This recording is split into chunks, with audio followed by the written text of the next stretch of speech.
Hello, everyone. Welcome to In Session. My name is Kristen, aka Like Water. This is In Session teaching artists how to make an impact and generate income. So, we're going to cover the power that lies within the artist community to inspire and support young learners while generating income. Today, I am joined by Evelyn Brandis, Randy Mason, and Cherie Rowe. I'm super excited. Let's start with you, Evelyn. Could you just let the audience know a bit about who you are, your preferred gender pronouns, and a bit about what you do? Hi, yes, my name is Evelyn Brandis, and I'm a violinist and a teaching artist. My pronouns are she, her, hers, and I've been a teaching artist in New York City for the past 6 years. I've also worked as a teaching artist and a performer for around 9 years at this point. I kind of got my start in Baltimore, where I was at school at Peabody Institute, and my first introduction to teaching artistry was this crazy thing called a collective composition workshop, where I went into Baltimore City Public Schools and worked with probably around 100 students, grades K through 12, in different schools, writing music together with a team of other artists and teaching artists. And it absolutely blew my mind. So that's kind of how I got started being a teacher as well as a performer. In New York, I currently work with the Bronx Arts Ensemble, as well as Lead Lights Ensemble, which I helped found. We're a small ensemble that is based in Washington Heights, and we're about making music in the community, connecting to the community, bringing joy and vitality. And I also work with the Elizabeth Fadley Violin Studio. So those are kind of my teaching things here in the city. And I've just done a whole lot of teaching artistry for lots of organizations around New York ever since I moved here.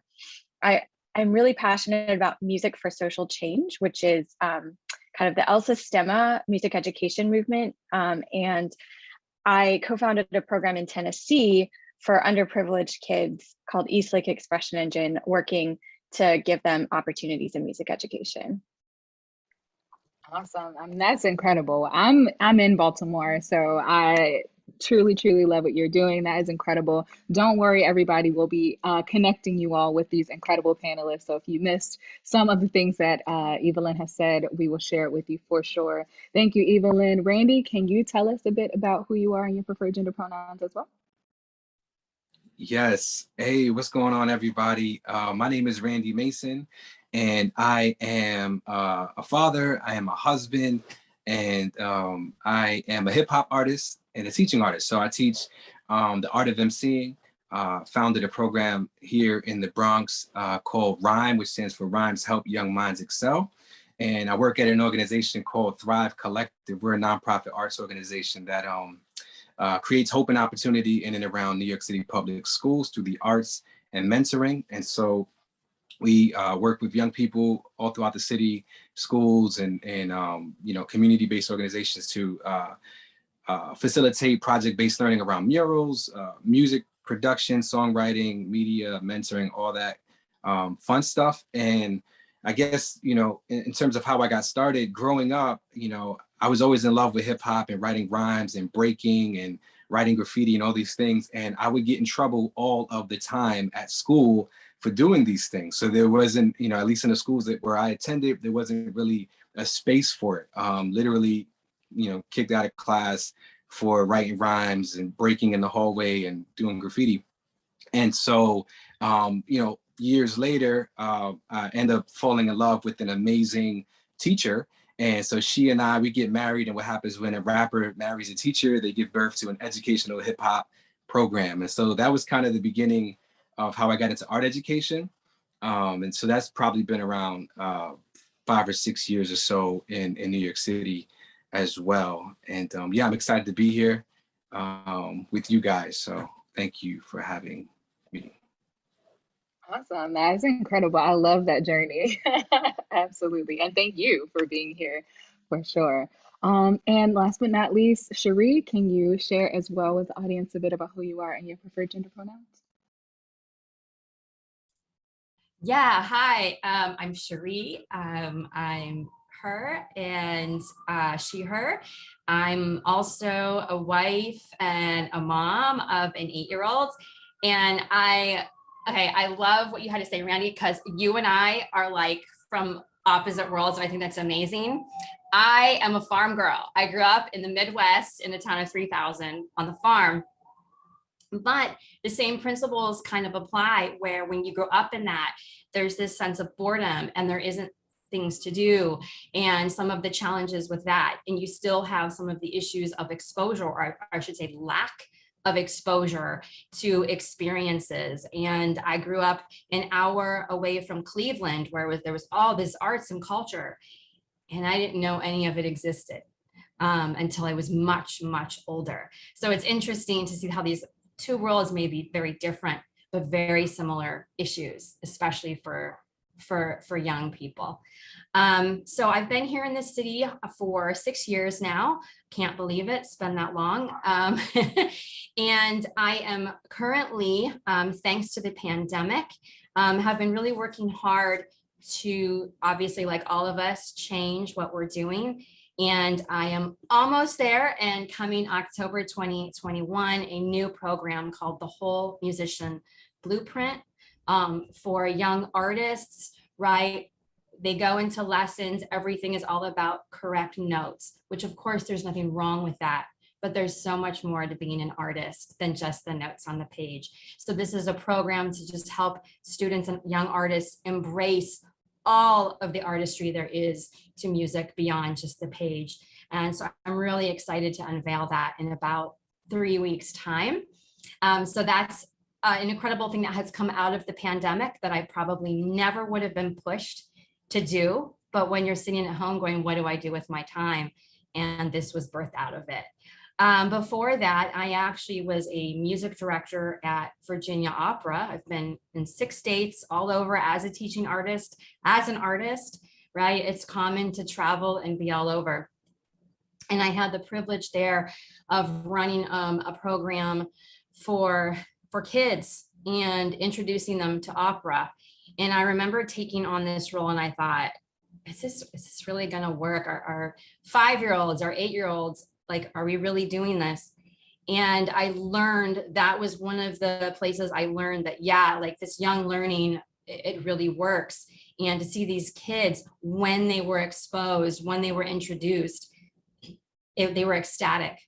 And Virginia Opera then became known as this place where the audience ages were as diverse as anywhere. It was so common on a Friday night for there to be 10-year-olds in the audience and 80-year-olds in the audience. And I'm so proud that I got to be a part of that and see that really when you do take the time to introduce kids to something that everyone swears they're going to hate, it's not necessarily true.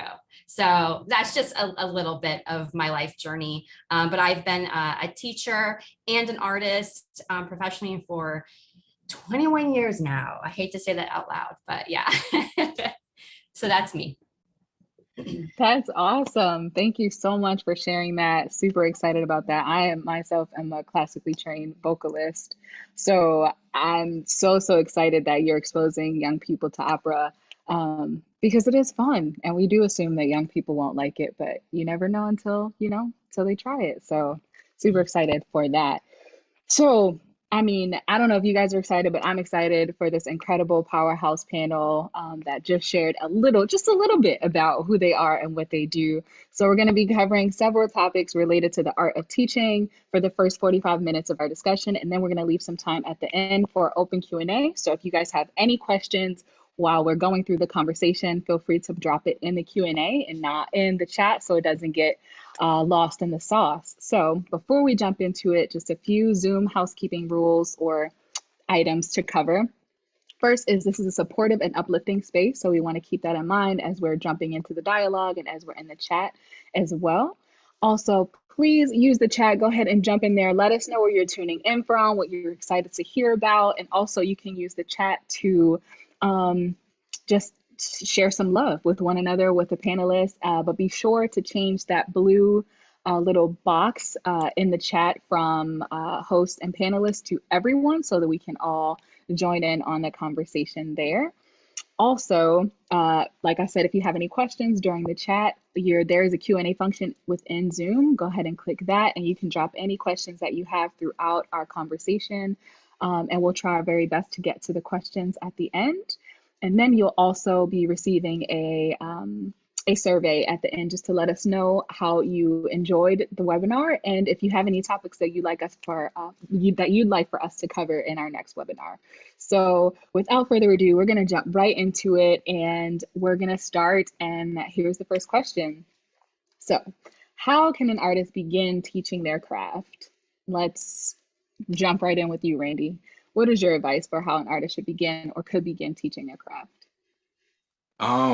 That's a great question. I think I was thinking about it earlier when I was reading through the questions, and something that's important for me as a teaching artist and just as an artist and as a student is sharing with people not only the passion but the process.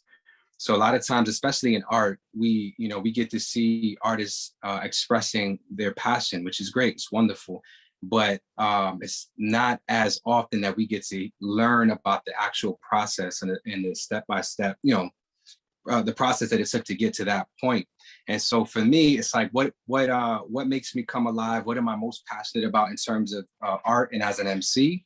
And then sharing that with young people and sharing the process of how I actually got to that point. So how you go from an idea to a concept to writing something in your phone or on a book and turning that into an actual verse or song, into a stage performance or whatever it may be. So I think passion and process for me, that's kind of where it begins in terms of how do I present this craft in an informative teaching context. That sounds incredible, and that makes it so much more relatable and like attainable, at least for me, because you're like, how do I even start? And you're like, start with what you do. It sounds so simple, but no, I didn't think about that. So I appreciate that for sure. Absolutely. I was going to jump in with, when I was looking at this question, it occurred to me, part of why I teach is to help people discover transferable skills. So as a violinist, I have to practice and I have to have kind of a certain type of discipline, a certain type of grit, as well as learning how to communicate with other people when I play in groups with people. And there's so many things about what you do as an artist that you might not think would be valuable to someone else. But if you start brainstorming what is useful to people about what I do, you can probably discover a lot more than you think.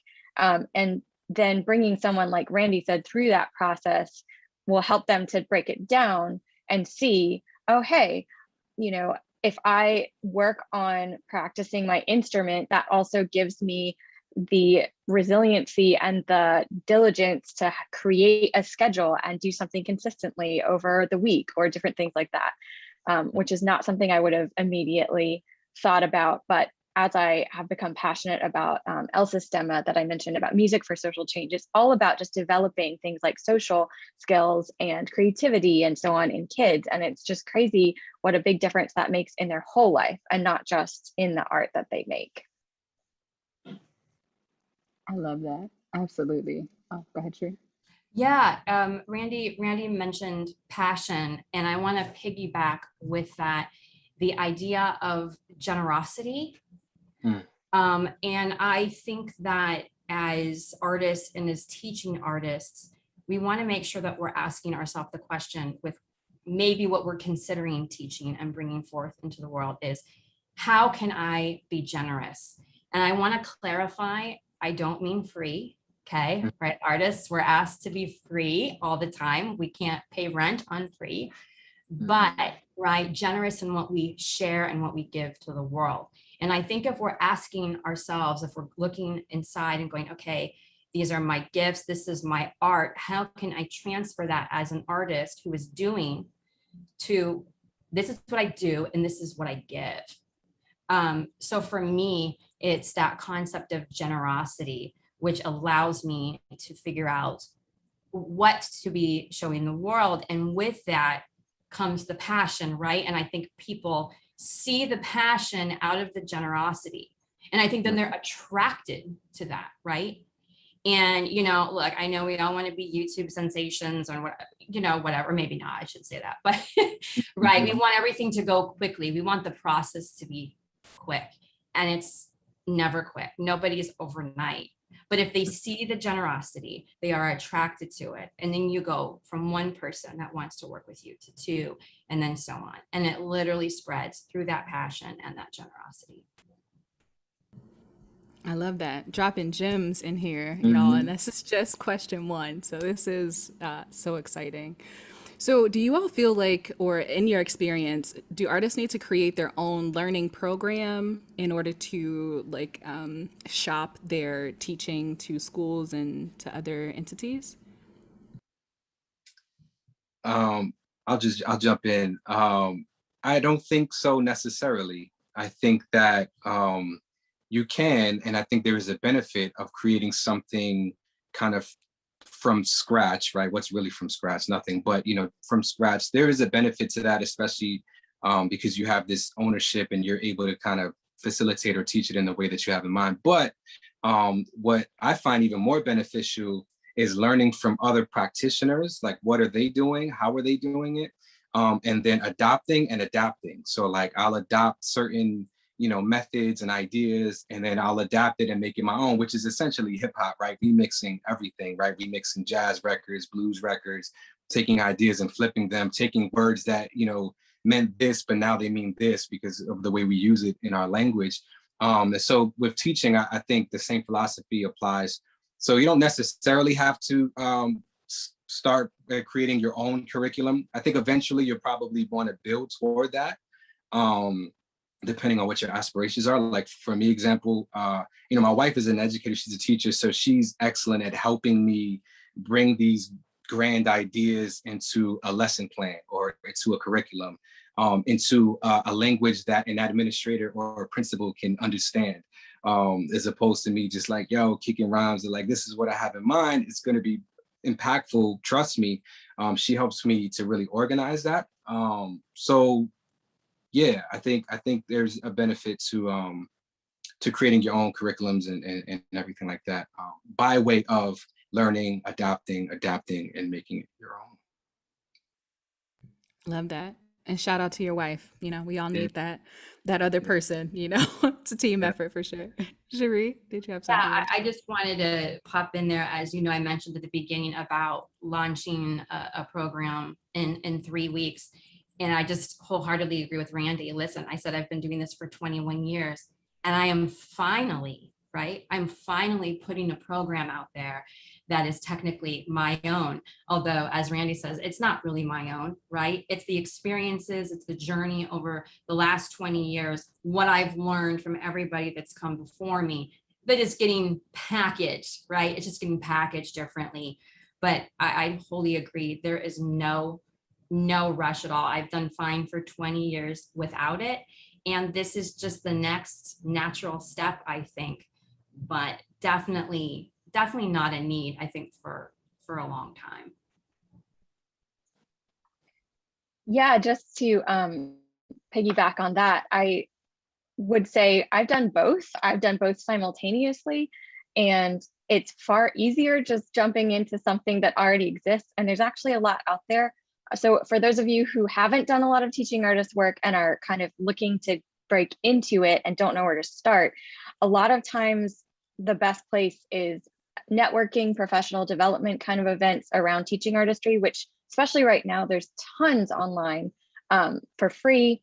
And that kind of gives you an idea. Like in New York, I've worked with the Center for Arts Education, this another place called LEAP NYC. They do learning through expanded arts programs to public schools. And all of those places have had their own professional development as well. So like when I got hired, I got to learn through their organization. So I feel like what the other two were saying, I picked up a lot of the things that I know about teaching artistry, not from school, but just from development and networking and working within organizations that had a framework for it. Awesome. And that kind of takes me right into the next question. Similarly with, partnering with an entity that already has a program going on, are there any certifications that artists need in order to either go at this alone or to join an organization that is already teaching in schools or in other places? I can just speak to that, at least here in New York and also in the US in general. The biggest thing is you just have to go through a background check process and fingerprinting and all that kind of thing, just like a very practical step. And then also it depends on your discipline, I think. For example, in music, in violin, there is such a thing as Suzuki certification. So if you're a string teacher, Suzuki is a type of method that you can get trained in and get a certificate. However, I have not been Suzuki certified, and I've been teaching privately and in group lessons for, like I said, almost 10 years. So that's more of a choice, and I think it's very discipline specific. Yeah, Did you have something you wanted to share? Oh yeah, I saw you go off mute. I agree that it is a choice. There are pros, obviously, to getting certified in different skills and methods, but not always necessary. But specific to New York City, like especially working within the DOE, the Department of Education, you're probably going to need to become a DOE vendor, right? So that's something I didn't know when I first started, and so I was going to schools and kind of pitching and shopping this program, and they were like, "Oh, are you a DOE vendor?" I'm like, "What is that?" Right? And so I had to figure out how to do that. It's fairly simple. Got that done. You don't necessarily have to do that either as an independent teaching artist. You could partner with an organization who is a DOE vendor. For example, I work at Thrive Collective. They are a DOE vendor, and therefore I use that information when I provide, programs at schools. So those are options. Do you want to get your own vendor number, start your own kind of LLC, or partner with an organization that's already doing it and has that already in place? And then in terms of, just going back to the certification, my experience, like I kind of alluded to earlier, I wasn't the greatest student in school. And, I was very much consumed by the arts, but not exactly in the settings in which school was presenting the arts, if that makes sense, right? So I was, where emceeing was celebrated, where b-boying was celebrated, where graffiti was celebrated, where DJing was celebrated, was definitely not in academia, at least in my experience and where I was at in the Bronx at that particular time.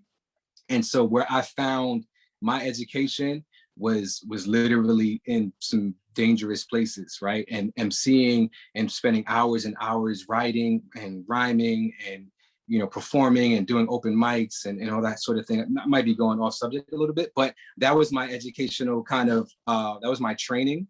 That was my certification. And interestingly enough, man, you could be degreed up. You can have 1 million degrees and not be good at your craft, right? And you can have 0 degrees and be excellent at it. So then it goes back to the first question where we talked about passion, generosity, and transferable principles. When you apply those 3 things, your passion, and what makes you come alive, and you are able to communicate and express that and via generosity, and then tie into that transferable skills, as Evelyn mentioned earlier, that's huge for me. Like one of the taglines I like to use is bridging mic skills and life skills, right? And so it's like, how does this apply to your life outside of hip hop, outside of music, outside of art? And there are plenty of things that we can glean from our crafts and apply. So, and I always tell young people, like, I'm not teaching you to become like a rapper. If that's not what you want to do, no doubt. But via this project-based learning, you're hopefully going to glean something that's going to benefit your life in another area. So yeah, that's what I think. Yeah, absolutely. I love that. Oh, Sheree. Yeah, no, I noticed a question here in the chat related to this, a practical question. And he asks that he's always wanted to do a workshop about songwriting, but doesn't know how to start. And I think, what you've heard Randy and Evelyn say is just start, right? This is clearly something that you are passionate about. And I would say start local. It's so easy in this global economy to think that we need to think big? We need to think international. Should I do, a YouTube channel for? Think local. You say you're in Uganda, start right where you are with the people that are around you. If you've ever heard the idea of what's called the smallest viable audience, and this is the idea of how you get people to buy in to what you're selling, right? And you're selling something at the end of the day, right? You're selling art. And this is why you want to stay local. You want that small audience, small and focused. That's the way to start. And then from a practical standpoint, I know you asked about the platforms one could join for teaching artistry. Obviously, as mentioned, YouTube, record yourself teaching a workshop. And if anything, it helps you see how you're doing, what things are looking like. And the more you do something, the better you'll get at it. And as far as actual course, if you're talking about literal course platforms, there is software. Like I'm using LearnDash, if you've heard of LearnDash. There's Teachable, there's Kajabi. So those are literal software platforms where you can create your workshop, you can create your webinar. But on a practical beginner level, instead of getting mired in software, literally start in your community where you are and just people and say, hey, have you ever been interested in this? And do it for free for a little while. And then you can generate something from that. Awesome. Love that. Thank you for grabbing that out of the chat for sure. And thank you for dropping that question as well. Again, if you all have any questions throughout this, please put it in the Q&A so that we can grab that and address all the questions that you all have. So as you're talking about platforms and how to get started, how can artists get funding to begin their program or to begin teaching? Any advice on that? Let's start with you, Evelyn. Sure. In my experience, I started early on with grants. There's a lot of different places that offer grant opportunities, especially in the US. I'm not sure if I can speak internationally as much, but in the US, it tends to be there's opportunities at your city level. So like New York City has a lot of different organizations that create their own grant funding, which basically means you just have to apply, put some information about the program or teaching artistry that you want to be doing through the grant.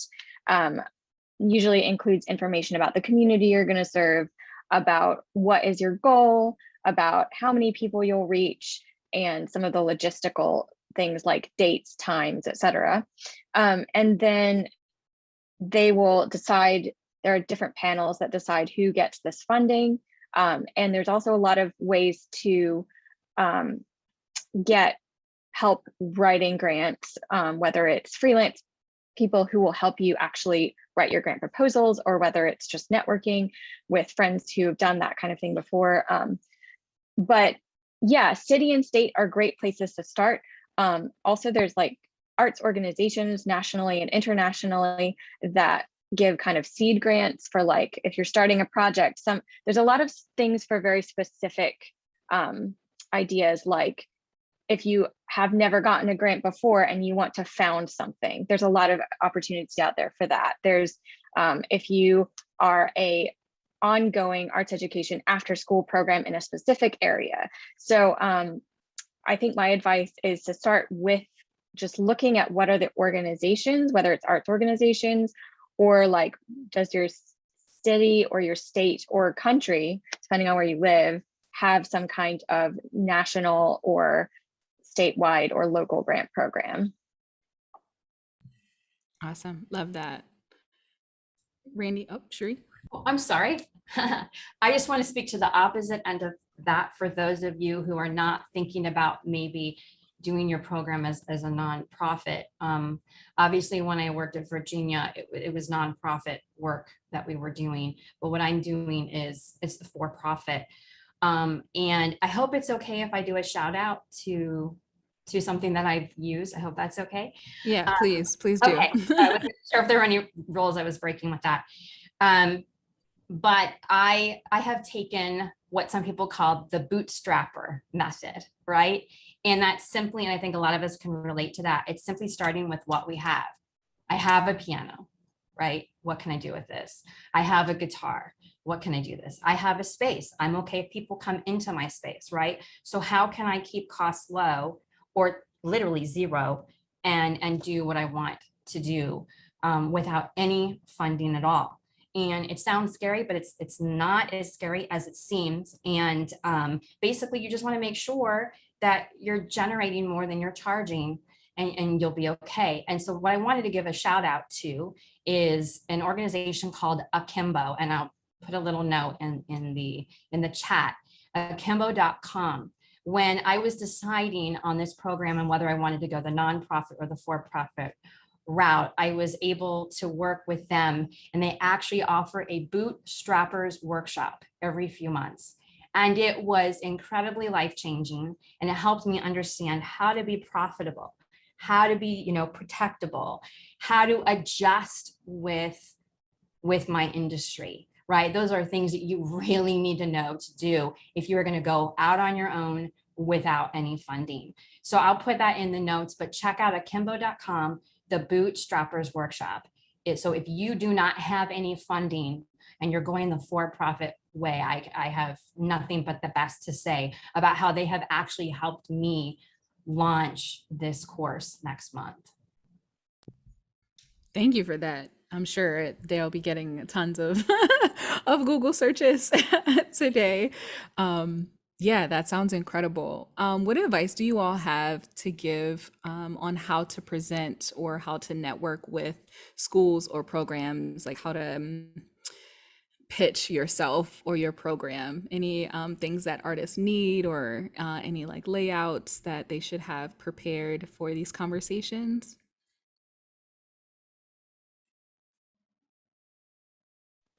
I'll jump in. I think for starters, something I'm still learning and is to be yourself, right? When you walk into these meetings or these networking opportunities and you try to like be what you think this person would be interested, or who you think this person would be interested in hiring, is usually when you end up missing the mark, right? But when you go and you are actually your whole self and your full self, what happens is people are attracted to that. And that, at least in my experience, leads to generating, opportunities and jobs. So that would be the first thing. Secondly, definitely want to prepare. You want to have visuals ready, video ready, to show what you're talking about. So if you're in a meeting, I usually bring my laptop and I'll pull up a website or something and that shows just a quick snapshot overview, or, just photographs of like, this is what I've been doing, or this is what I want to do. That always helps and goes a long way. And yeah, I think that for me, that's a good place to start. Is be yourself and come prepared. Come prepared with something to show that will help give the potential client visual of your program, your vision, and what you have in mind. Because I've walked into plenty of situations where I'd had, didn't have any of that, right? And that didn't go so well. And so, learning over time. And time and practice, that's another thing, is continually put yourself in those positions and in those spaces so you're able to practice. Not every job is going to come through. Not every opportunity is going to be a yes or a green light. But the more you do it, the more you begin to flex those muscles and grow and learn, right? You know how they say, failure is just kind of an ingredient to success, right? And so show up, man. I used to call, and I still do sometimes. I would just show up at schools and not even have an appointment on the thing. And what I do is I would meet people there, meet the janitor, start talking with the security guard, and just building relationship with people. Oh, the principal's not available today. All right, boom. Yo, here's my card though. Here's a website. Boom, boom, boom. Next thing you know, you get a phone call. Oh yeah. And so just kind of like building, a relationship with people, slowly establishing rapport, is for me has been super helpful in generating opportunities. Love I was that. gonna, All about I, relationships. Sorry, go ahead. yeah, I was gonna jump in and just reiterate that in a slightly different context of, I remember when I moved to New York City, I was very overwhelmed. I had been working in Baltimore for about 3 years and gone to school there prior to that. So I had some network there, but I just thought, how in the world am I going to make it as a musician, as a teaching artist in New York City? It's so huge. And probably 90% of the things that I have actually ended up doing in the city were opportunities that came to me through networking. So whether it was a friend of a friend, a friend of a friend of a friend, walking in, like Randy said, to a school or to a concert series that I really wanted to play on, and just being like, hey, this is my name, this is what I do, here's my card. I think that's how I've basically been able to get work here in the city. And it's kind of crazy sometimes how, even if someone isn't able to have any influence on the hiring process, just somebody saying, oh, you should apply to this because it aligns with your talents and your interests, gives you a leg up. And then when you apply to the place, you can say, hey, so-and-so told me to apply and said, you guys are great. And whether or not that even influences anything about the hiring process, it's still a very good way to just meet people and network and find out what's available. So that's my experience with. Yeah, love that. Absolutely. And networking seems to be a huge thread in all of the advice. So, who is it? Issa Rae is like, network across, you never know if your friend is a teacher or your friend knows a teacher, or, all these things. Everybody is connected to someone in some way. So if people know what it is that you're looking to do or what you do really well, you never know who has that connection. So talking about funding, where does the money come in? How can artists generate this like consistent income? Any suggestions or tips on how artists can set up their roster to generate some consistent income?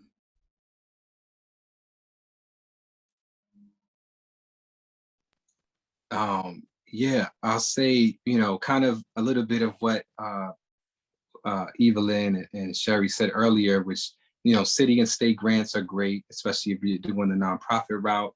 I love what you shared earlier about the bootstrap method, like working with what you have available right now, keeping it low maintenance, low cost, low overhead.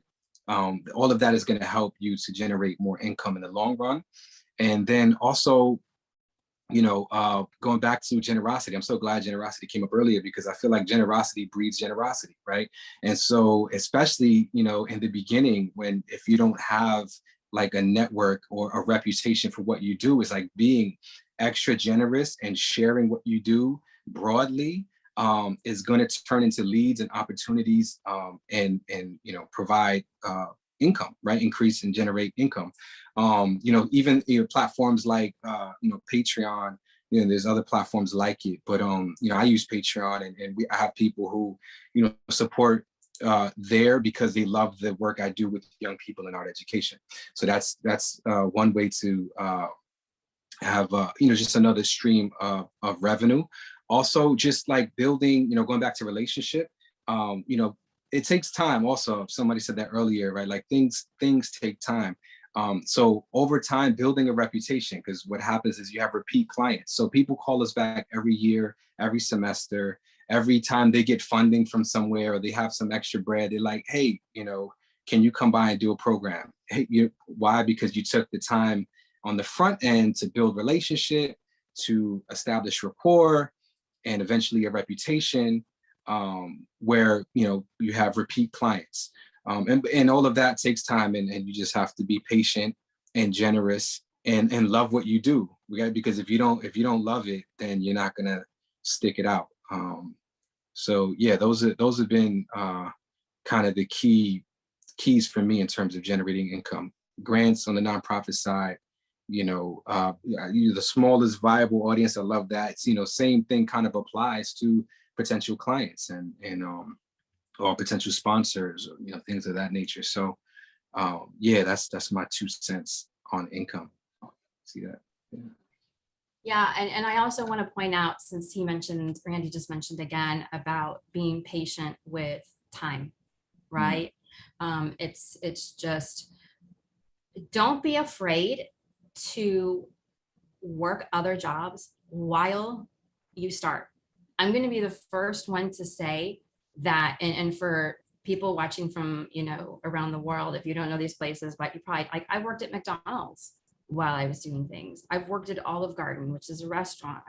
I've done it all to keep myself afloat while putting my time and my passion into these other projects. Because sometimes when you're building, right, I'm going to be honest, you don't have that initial income. You have some, but it's not enough. And I think we as artists have to be honest and say, it's okay. It's okay if we have to do these other things while simultaneously doing our art. I think somehow along the way, there's this thing that, like, we as artists have failed, right? We've failed if we're doing these other things. Not at all. We all have to feed our families, okay? So it's perfectly okay. And as far as when you finally get to the place where it's like, okay, I don't need to, oh my gosh, guys, for a time, I was a secretary for Bayer aspirin, your aspirin. I was the secretary for them in Cleveland. Okay. I've literally done it all. You would laugh at my resume. It's hilarious. But I finally got to the place where it's like, okay, I can let go of all of these other things, and I'm making enough as an artist to make it. And then what Randy was saying about, he mentioned Patreon. Obviously, there's literally teaching lessons. There's, doing your art. And I just want to point this out really quick, that make sure whatever you are building, whatever art endeavor you are building, that you pick a market that you want to work with, that you love working with. Pick the people that you want to work with, because guess what? Once you pick that audience, they're yours, right? So really make sure that you are passionate. There's that word again, passionate, and you love that audience, because you're going to be stuck with them for 20, 30, 40 years. That's not a bad thing, but I'm just saying that. And I think if you pick that audience that you are truly passionate about, then once again, it's that circle again, then that consistent income will occur, right? Because you've picked the audience that is right for the generosity that you're giving out to the world. I love that. And it's almost like, I'm sure your resume is not, it's amazing, because it shows, just what you're willing to do in order to continue to do what you love. And I think that Right. also leaves a lot of room to be generous. It's difficult to be generous when, you're looking at your bills and someone's asking for something, but when you have income coming in from elsewhere, you have more space within yourself to give of yourself. So yeah, that's amazing. I feel you. Yes, I give a shout out to a friend of mine who this last year during the pandemic, obviously this was hard for artists all over the globe. It's been very difficult, but I just want to just highlight what you just said. She just won this major national competition. She crushed it. She was amazing. And she was telling me that over the pandemic, right, the unemployment was enough. And so she was like, I have to make ends meet. And she got into real estate to survive. And that was a scary thing for her. And I remember her saying, like, am I ever going to get back into music? Like, how is this going to work out? And she did this. And then she was telling me that it was this amazing thing that when she got to the competition, she felt this freedom that she had never felt before. And I said, well, tell me about that. And she says, what, she said, because the competition, if you won a lot of money to help your career. But she said, normally I would have been tense. I would have been stressed. Like, I have to win that money to make it. And she said, because I had financial security under me, when I went into the competition, I was just like, here I am. This is me. This is what I have to offer the world. There's that generosity again. Hello, keeps coming back up. She was able to be generous with her gift, and she blew them away because she wasn't in it to survive. She was in it because she loved it. And she has told me she may kind of do a dual career right now because she kind of has learned that she really enjoys it. But either way, even if like me, she would quit it, right? Because she got herself to a certain point. But I just wanted to point out there is some freedom in that when you are trying to generate that income. Love that. Yes. And shout out to your friend. Congratulations for sure. Mhm. So I have one last question before we jump into the Q&A. And that is, what do you know now that you wish you'd known when you first began your teaching journey?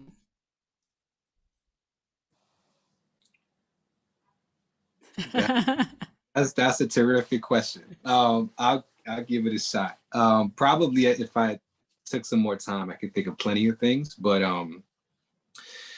perhaps the first would be that I'm not alone in this, right? So prior to going full time into art education and art period, I worked in healthcare, and so it was a big kind of deal and transition for me to leave. It kind of, now we're going in another direction of what we just talked about, but to leave that, the security of that gig. But my wife and I, we just knew it was time. We felt it was time. We took our time. It was there for over 11 years, doing art and everything else simultaneous to that, as you guys just mentioned, right? While teaching, while performing, while recording. And at some point I was just getting burnt out and felt like, what on my plate can I alleviate? And the one thing was that I was like, I could get another gig when I need to get another gig if necessary. So anyway, but when I did that, there was a sense of loneliness. Like I felt like I was alone because I'll be at dinner with the family and everybody's talking about their different professions or what they're doing. I'm like, yeah, I'm kind of doing this thing that's people kind of esteem as risky, as kind of like out there, and like, oh word, you're like doing art, you're like teaching kids or whatever.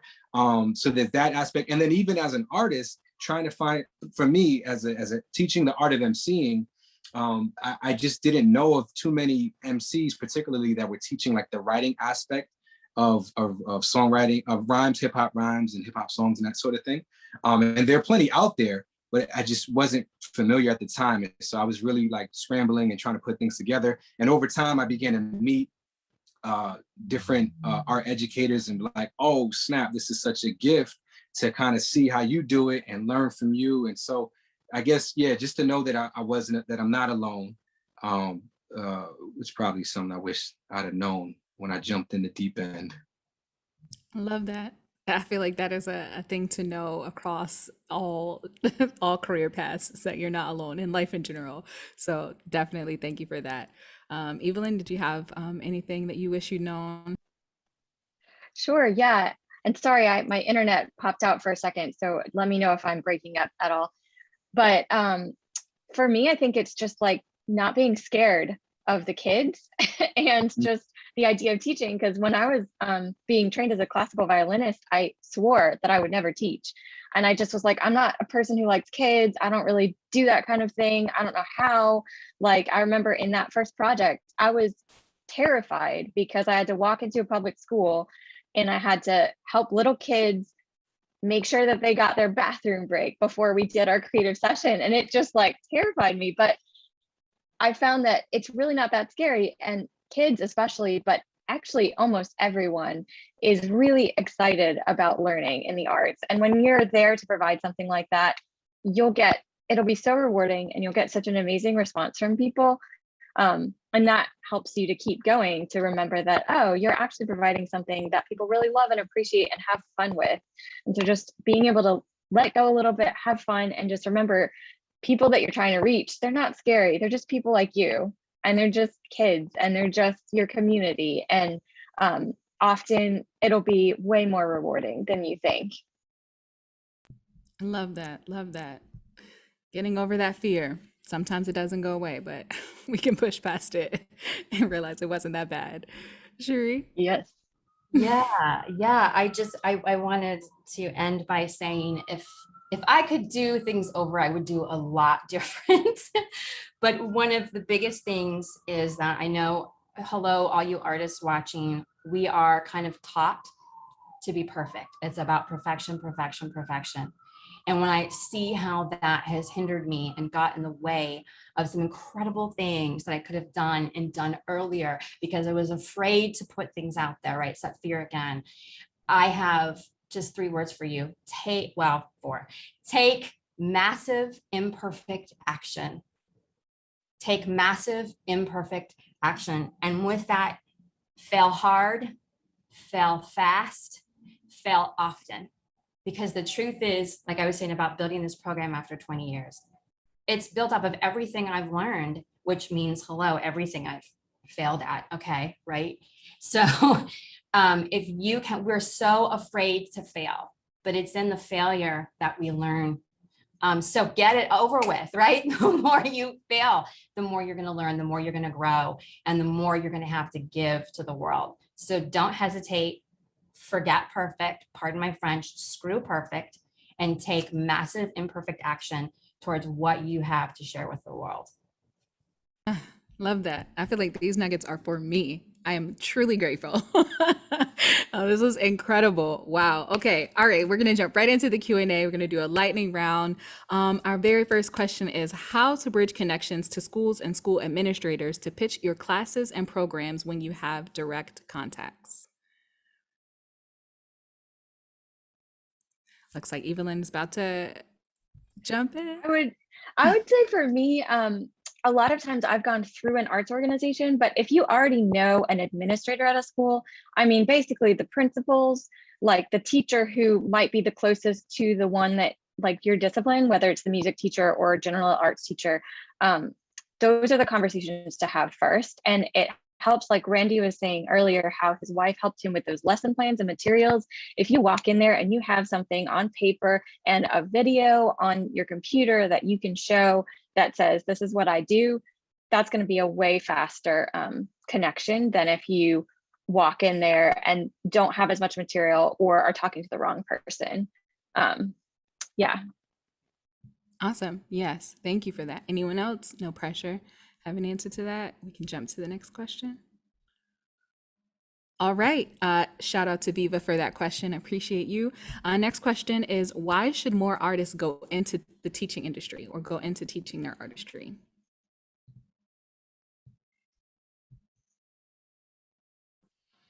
That's a great question. Well, I think in part because young people deserve an education that includes art, and that isn't always the case for young people, especially in particular neighborhoods. So a big kind of mission, a grand mission that we're on at Thrive Collective is to eradicate artless education. Here in New York City, right, like the art mecca of the world, there are actually schools where kids don't have access to proper art education, whether that be music instruction or visual arts or whatever the case may be.